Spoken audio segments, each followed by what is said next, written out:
What's up guys, today we're checking out the Maonocaster C2 Neo. Now Maono was kind enough to send this to me for review, but everything I say in this video is my own opinion. Let's check this thing out.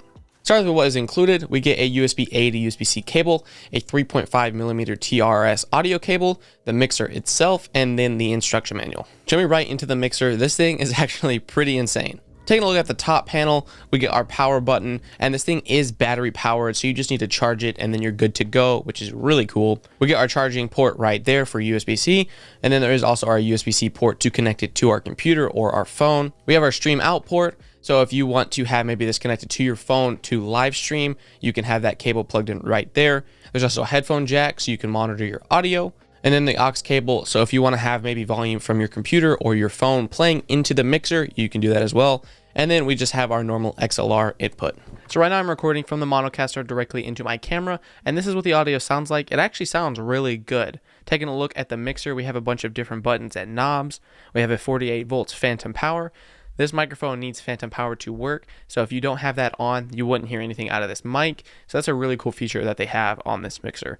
Above that, we have a couple different knobs and sliders. This slider controls your microphone volume, so if you turn that down, you won't hear much. If you turn that up, you can start to hear my microphone again. Above that, we have the gain knob. This controls how much gain is added into your mic. So as you can see, as I turn it up, it starts to get louder. Do be careful though, too high, it will start to peak. So keeping that low is best.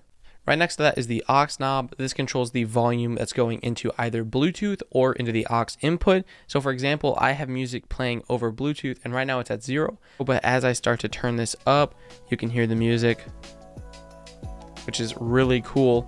So if you want to have music that controls the volume, really cool feature. Right here we have reverb presets, and these are kind of just echo presets to make your voice sound really big if you're in a certain area. So we're on original right now, so our voice won't sound any different. Now we are on karaoke, and as you can see, has a lot of echo sound, kind of sounds like I'm in a big room. Right now we are on church, and so it has a little bit of echo, but not a ton. This is the hall preset, sounds extremely echoey, like I'm in a big area. Now I'm in the valley, and as you can see, it sounds extremely echoey. This is the room, so a little bit of echo, but not a ton. And then we're back to original. So that's a cool little feature if you want to have some reverb in your videos. Right next to that, we have the sidechain and music only button. This is a really cool feature that I didn't actually know about. So basically, if you're playing music and you have this enabled, it will automatically adjust the volume when you stop talking. So as I start talking, as you can see, the music volume goes down, and when I stop talking, it'll go back up. That is a really cool feature if you're podcasting or maybe streaming and you want to have it automatically adjust the volume of your music. I know I constantly adjust volume of my music as I'm streaming, and having something like this would be super helpful. And then if you're listening to music with words, but you just want like the instrumentals, you can hold down on that and it will do its best to cut out all the lyrics, and it actually works pretty well. Right next to that, we have the direct monitor button. This controls your monitoring, so if this is off, right now I can't hear what's going on in my headphones. And I can. So if you're going to listen with headphones, just make sure that that is on. Right next to that, we have pitch presets. And this is sort of like voice effects built into the mixer. Right now, we are on the default voice effect, so my voice sounds normal. So this is supposed to be female. It sounds really weird. I kind of sound like an elf, honestly. Not really sure who would want to use this, but there you go. This is supposed to be male, so my voice sounds a little deeper now. Still sounds kind of weird, but you know, you got a cool little voice effect. This is baby, so my voice sounds extremely high-pitched, almost like a chipmunk. Holy smokes. So if you want to have like a fun voice effect, you could totally have this and it would work. And then the last one we have is robot. I'm not even sure if this is understandable, but my voice sounds extremely deep. Whoa. So if you wanted some cool voice effects, you can do that.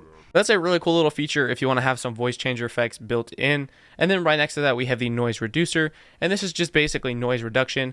And it actually works pretty well. I'll stop talking so you guys can kind of hear what it sounds like.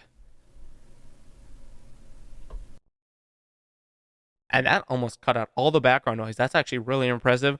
The biggest problem with this is, as you can kind of tell, my voice is kind of cutting in and out when I'm talking. But it does work really well. And there's actually 2 levels. This is low.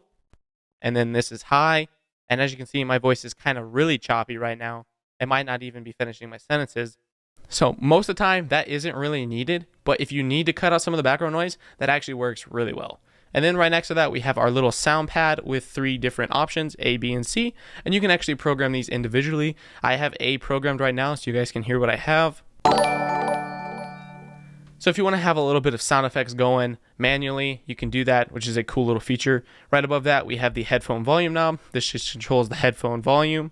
And then in the middle of the section, we have our stream out control. And this is really important because this controls the volume that is going into the mixer and out to a computer or whatever you're using to record.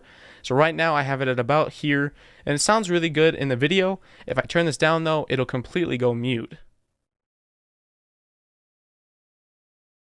You can see as I start to turn it back up, you can probably start to hear me again. So that is a really important thing, and it's actually really cool if you want to real quick mute yourself, you can just turn that off. Really cool little feature. And then up here we have our battery indicator that tells us how much battery life we have left. And then right next to that we have the Bluetooth icon. If it is blinking, it lets you know you're not connected to Bluetooth. Right now it is a steady blue, so we are connected. All around, a really sweet mixer. So is this worth 60 bucks? Absolutely. I'm currently using a $400 mixer, and so the fact that I can get everything I already use for 60 bucks is an insane deal. Not to mention the size of it is super compact, so you can throw this on your desk and it doesn't take up almost any space. Thank you, Maono, for sending this over. If you guys are looking for a budget mixer that is a really solid option, I would totally pick this one up.